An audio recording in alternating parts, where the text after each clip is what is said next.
Good morning. It's Monday, April 13th. I thought I'd come out and do a video. I don't know that this can upload. I haven't uploaded anything because I haven't been able to. But I just wanted to say we have had the most unusual, early, crazy warm spring we've had in my entire lifetime here. And I know that has to do with climate change and all of the things that's bringing the warming. But what's also a normal thing that happens here is that we have these warm-ups and they're punctuated by pretty hard freezes. But normally we don't have a yard that looks like this at the time that we're going to have hard freezes. This yard is like late May, not early April. And let me tell you, in March, it looked like early May and not March. So we did have a really hard freeze a while back, and that did in the apricots that were setting fruit. I think it's done in the peaches. So they're pretty early, so that's not something that is like a rare thing to have happen. But now that the weather has been decent again, everything is blooming that was not blooming. And we've had lots of pollinators this year, which we did not have last year. So we expected that if we did not have a hard freeze, we would probably have a good amount of tree fruit this year. All of the other things like jostaberries and currants, ribes, they've been blooming away. They're setting fruit. The ribes have been really good food for a hummingbird that's been here all day for probably, I think this is the 6th or 7th day. So I'm pretty concerned about when we lose that. The pie cherry here is blooming. All of the sweet Stella cherries are blooming. The little plum, this is the only plum that I think will have fruit because it bloomed a little later. All the rest of them bloomed early, and we lost whatever was happening. But this one would have had fruit. But we are in for some really hard freezing this week. Come over here and talk because it's still kind of shady. So 8 years ago, a phone memory came up on Sandra's phone about our yard, and the big hyacinths were just starting to bloom. And now this year, they're all getting finished up, and we have tulips and camas and marsh marigolds and all kinds of things that are blooming as far as on the ground. But tonight is supposed to be 26 or 27, which would be a tough enough night for things. But we've got a couple more nights that are coming up that's bouncing around in the predictions from 19 to 20 to 22 for 2 nights in a row. That's going to take care of anything that's blooming. There will be no tree fruit. I would be really surprised if we have any honeyberries or jostaberries or currants after this, because they're really happy and out at this point in time. But those temperatures, I'm worried about even the foliage on things. I mean, it's like that'll take care of a lot of these bulbs. I would think that it would take care of all of the not lovage. Okay, I'll have to wait. This is what happens when you get old. You don't have words that come anymore. Anyway, I mean, it's incredible, and I'm videoing today because I want a record of how amazingly gorgeous it is out here, and for this time of year, because it's going to be gone after all these freezes. But like the ribes through there, that's the favorite of the hummingbird.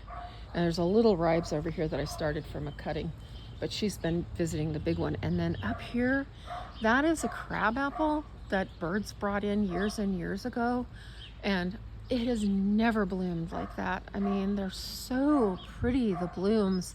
And the crab apples are small. It's not anything we can eat. It really is ornamental, but just the color is so gorgeous.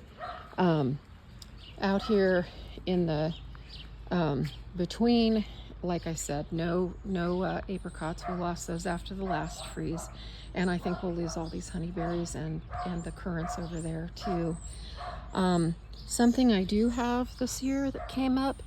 This is the year that my little asparagus guys, and there's I think 4 of them. These little guys, this is the year to let them grow and go to seed, to get established in here. So tonight I'm going to cover them. I'm going to put big salsa jars over them, my tall salsa jars, and then cover the whole barrel in plastic. I'll do that for the 3 nights down in the 20s, to try to protect them. I don't know if it will work, because honestly, that low a temperature, I mean, what is going to get through? That'll be a question for the next few days. Comfrey, rhubarb. I just don't know what will make it okay. But look at all the little blooms on these great red currants. These are so fabulous. I just don't know what can get through this. This is a currant. That's my little salmonberry. The pawpaws, they are slow to come out, which is a good thing, but here they are with their little buds opening, and so I'll be covering them too. Can't cover everything in the yard, but I'll do my best with those little tender guys. But the camas lilies are blooming out here. This is the first year that my lamb's tongues bloomed out here. This one is all done, but there's one right there that is really pretty, blooming in here. Hopefully those will spread. Those are great for out here, and my tiger lilies. And all of the ferns that we brought in, there are about 7 fronds that I've counted so far that have come up. I don't know how they're gonna do either, but yeah, I don't expect the apples or the cherries or the Italian plum to have any surviving blooms or fruit after this. And out in the greenhouse, it'll get pretty chilly out here. That's some broccoli I let go to seed. But I've got some little trees out here. Those I'm gonna put in the sunroom. I may put the gladiolas in there too. These are my 2 gladiola nurseries, where I put all the little baby bulblets, little cormlets that come off my glads when I lift them. I may put those back in the sunroom too, so that they can stay warm through this.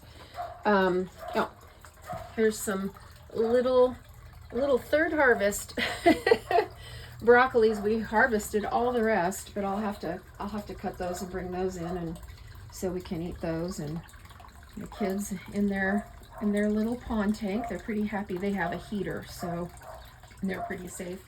And my little baby filberts that are going to have homes here in the yard, those will go in on the sunroom too. But yeah, I don't know how everything will fare in here.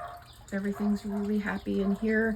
I don't plan on putting a heater out here for this go round, so they're going to have to tough it out. And it's always warmer in here. Right now it's over 40 in here. I think it's still about 35 outside.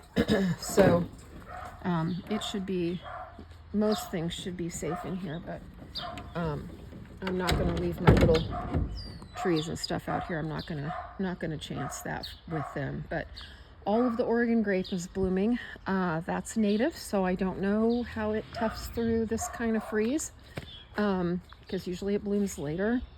So that's one of the things, because everything came into its season so early. It's way advanced. The trees have leaves, shrubs have leaves. The fruiting stage has come and gone. The setting fruit stage is happening with some things, and the blooming stage is happening with others. And so it's likely that everything to the ground will be hit pretty hard. I just don't know how it will fare. I really just don't know. And so wanted to get a picture of out here and how advanced things are and beautiful before we have to deal with that starting tonight.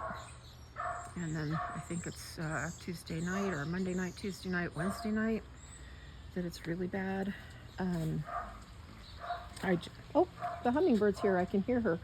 As soon as she sees me, she'll fly away, but I can hear her in the ribes making her little sound. Yep, she flew up somewhere to get away from me because I'm scary. Anyway, other notes, I continued the path.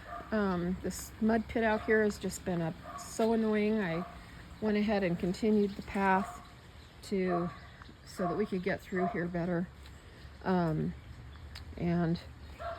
That was just a project I wanted to take care of. Anyway, like I said, this has been the absolute most gorgeous spring that I've ever had in my entire lifetime living here. I think we've mowed the lawn 3 times. It needs to be mowed a 4th, but it's too wet. We can't do it. And it's thick. It's not like just some little high spots. No, it's thick. And it really needs some attention. But anyway, fingers crossed that everything won't be killed. I don't expect any flowers or fruit, but in the trees and shrubs, but I hope other things survive because it really has been beautiful. Anyway, I love you guys. I hope things are going to fare better where you are.